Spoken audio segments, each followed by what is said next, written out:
Hi friends, welcome to Paras kitchen. இந்த வீடியோவில் என்ன பார்க்குறேன், சண்டே விலாக் பார்க்கலாம். சண்டே அன்றைக்கி நான் என்னெல்லாம் சமைச்சேங்கிறத பார்க்கலாம்.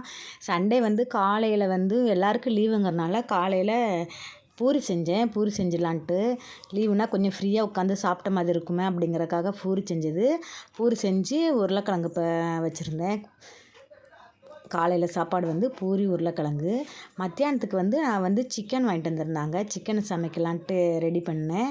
மத்தியானம் சமைக்கிறதுக்கு ஒரு 12 மணிக்கு மேலே தான் ஆரம்பித்தேன் சிக்கன் சமைக்கிறதுக்கு. 12 மணி ஆகிடுச்சி சமைக்கிறதுக்கு ஆரம்பித்து. ஒரு மணி 1:30 கிலோ 1.5 மணி நேரத்தில் சமைச்சு முடிச்சிட்டேன். சிக்கன் வாங்கிட்டு வந்தாங்க. சிக்கன் 1 கிலோ எடுத்துகிட்டு வந்திருந்தாங்க. எங்கள் ஏரியாவில் சிக்கன் இன்றைக்கி ரேட்டு கம்மியாக இருக்குது. இந்த தடவை என்னவோ 180 ரூபா தான். உங்கள் ஏரியாவில் என்ன ரேட்டுன்னு சொல்லி கமெண்ட் பண்ணுங்கள். எங்கள் வீட்டில் ஏரியாவை பக்கம் தாம்பரம் சைடு நாங்கள், அங்கே 180 ரூபா தான். உங்கள் ஏரியாவில் எவ்வளோன்னு கமெண்ட் பண்ணுங்கள். வெங்காயம் தக்காளி போட்டு இஞ்சி பூண்டு பேஸ்ட்டு, அந்த ஆச்சி குழம்பு மிளகாத்தூள் மட்டும்தான் போட்டேன். வேறு எதுவும் போடல. எதுவும் போடாமல் கடன்னு சமைச்சிட்டேன். ஒரு 4 வெங்காயம், ஒரு 2 தக்காளி எடுத்துக்கிட்டேன். நிறைய எடுத்துக்கல. தக்காளி, வெங்காயம், இஞ்சி பூண்டு பேஸ்ட்டு, அப்புறம் சிக்கன் குழம்பு மசாலா, ஆச்சி சிக்கன் குழம்பு மசாலா. கடையில் விற்கிற மசாலாவும் ஒவ்வொரு நாள் வாங்குவேன். ஆனால் இன்றைக்கி நான் வாங்கலை. வாங்காமல் இது தான் வாங்கியிருந்தேன். ஆச்சி சிக்கன் மசாலா மட்டும்தான். அப்புறம் தனி காரம் பத்தலைன்னா நம்ம கொஞ்சம் தனி மிளகாத்தூள் போட்டுக்கலான்ட்டு எடுத்து வச்சேன். ஆனால் அதுவே காரம் சரியாக இருந்துச்சு. அதனால் நான் போடலை. சண்டே சமையல் ஸ்லோவாகவே செஞ்சேன். ஏன்னா நம்ம வீட்டில் எல்லோரும் வீட்டில் இருக்கிறாங்களோ ஸ்லோவாக தான் சாப்பிட்றக்கும் லேட் ஆகும். மற்ற டைம்னா கூட சீக்கிரமாக சாப்பிட்ருவாங்க.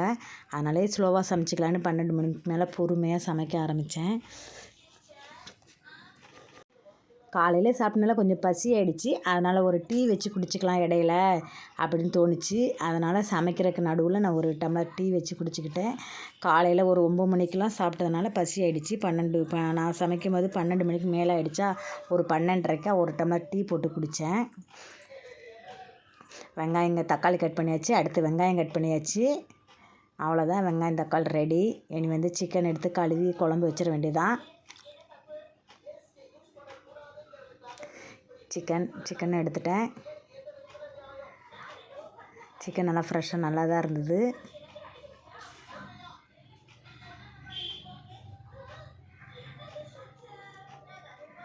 நமக்கு சொந்தக்காரங்கனாலே நமக்கு ஏதாவது தொந்தரவு கொடுத்துக்கிட்டே இருப்பாங்க. எதை செஞ்சாலும் அவங்களுக்கு அது திருப்தியாகவே படாது. என்னோடய லைஃப்பில் அதை நிறைய நான் பார்த்துருக்குறேன். நானும் எவ்வளவோ செஞ்சு பார்த்துட்டேன். இருந்தாலும் நீங்கள் அதை செய்யலை இதை செய்யலை ஏதாவது ஒரு குறை வந்துடும். என்ன தான் செஞ்சாலும் ஒரு குறை வந்துக்கிட்டே இருக்குது. எப்போ தான் நமக்கு அந்த ஒரு குறை இல்லாமல் நம்ம இருப்போம்னு தெரில. நமக்குன்னு நம்ம வாழ முடியல. அவங்களுக்காக அதை பண்ணுறேன் இதை பண்ணுறேன்னு தான் லைஃபே ஓடுது. என்ன பண்ணுறது, அதுதான் லைஃப் ஓடிகிட்ருக்குது. டீ தூள் அன்றைக்கி தான் வாங்கிட்டு வந்திருந்தேன். அதனால் டீ தூளை கொட்டி வைக்கிறேன். அந்த கொஞ்சம் நிறையா வாங்கிட்டேன். அதனால் பெரிய பாத்திரத்தில் கொட்டிருக்கேன். இல்லாட்டி 100 கிராம் 150 கிராம் தான் வாங்குவேன். இது 1/2 கிலோ பாக்கெட்டு. 1/2 கிலோ பாக்கெட்டு கொஞ்சம் கம்மியாக இருந்துச்சுன்னு வாங்கிட்டு வந்துட்டேன். அதனால் 1/2 கிலோ பாக்கெட்டை சில்வர் டப்பாவில் கொட்டி வச்சுட்டேன். இனி சின்ன டப்பாவில் கொஞ்சம் எடுத்து வச்சு யூஸ் பண்ணுவேன். டீ அடுப்பில் வச்சாச்சு. யாருக்கெல்லாம் இப்போ சமைக்கும் போது பசி ஆச்சுன்னா டீ குடிக்க பிடிக்குன்னு கமெண்ட் பண்ணுங்கள். நான் கண்டிப்பாக குடிச்சிடுவேன். ரொம்ப பசி ஆச்சுன்னா ஒரு டீயோ ஜூஸோ ஏதோ ஒன்று எடுத்துக்கிட்டால் தான் கொஞ்சம் எனர்ஜெட்டிக்காக சமைச்ச மாதிரி இருக்கும். இல்லாட்டி ரொம்ப டயர்டாக சோர்வாக தெரிஞ்ச மாதிரி இருக்கும். அதனாலேயே நான் சமைக்கும் போது ஏதாவது ஒரு இது எடுத்து குடிச்சிக்கிறது.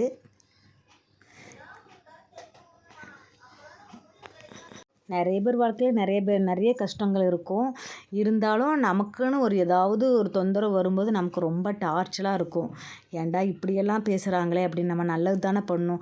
நிறைய பேருக்கு நல்லது பண்ணி நம்ம கெட்ட பேர் வாங்குகிறோம். நல்லது பண்ண போய் கெட்ட பேர் வாங்குகிறோம். கண்டிப்பாக அது நல்லது பண்ணாமல் நம்ம இருக்க முடியல. நம்ம ஏதாச்சும் சொன்னால் உடனே இறக்கப்பட்டுருவோம். ஐயோ பாவம் அவங்க கஷ்டப்படுறாங்களே, ஹெல்ப் பண்ண போடுறோம். சொந்தக்காரங்களுக்கு ஹெல்ப் பண்ண போய் நம்ம அப்புறம் அதை அசிங்கப்பட்டு நிற்கிறோம். அது நம்ம ஒரு ட்ரிப்பில் 2 ட்ரிப்பில் நான் நிறைய ட்ரிப் பட்டுட்டேன். இருந்தாலும் மறுபடியும் அந்த சூழ்நிலைக்கு தான் போய் முடியுது லாஸ்ட்டில். ஐயோ பாவம் கஷ்டப்படுறாங்களே, ஹெல்ப் பண்ணலாமான்னு தோணிடுது. என்ன பண்ணுறது, நம்மளோட குணம் அப்படி இருக்குது. ஆனால் நமக்குன்னு ஹெல்ப் பண்ணுறக்கு ஆள் வராது. ஆனால் அவங்களுக்கு நம்ம ஹெல்ப் பண்ண எப்படினாலும் போயிடுறோம். என்ன பண்ண. டீ ரெடி ஆச்சு. நான் டீ குடிக்க போகிறேன். டீ குடித்தா தான் கொஞ்சம் மீதி சமையலை முடிக்க முடியும். சாப்பாடோட ஒரு அடுப்பை வெந்துட்டுருக்குது. ஏன்னா நான் வந்து சிக்கன் தொக்குக்கு எல்லாம் அரிஞ்சு வச்சுருக்கிறேன். இனி தான் வந்து நான் சிக்கன் தொக்கு செய்ய ரெடி பண்ணணும். சாப்பாடு ஓரளவுக்கு வெந்துருச்சு. டீயை குடிச்சிட்டு சிக்கன் தொக்கு ரெடி பண்ணிட வேண்டியதான்.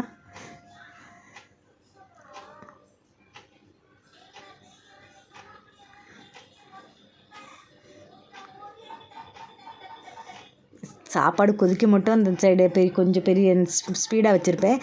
கொதித்த உடனே நான் சிம்மில் வச்சு ஒரு சைடில் தூக்கி வச்சுருவேன். சிம்மில் வச்சுட்டு அப்புறம் அடுத்தது வேலையை நான் ஆரம்பிச்சிருவேன். அந்த கடாயில் சிக்கன் தொக்கு எல்லாம் ரெடி ஆகிட்டு இருக்குது.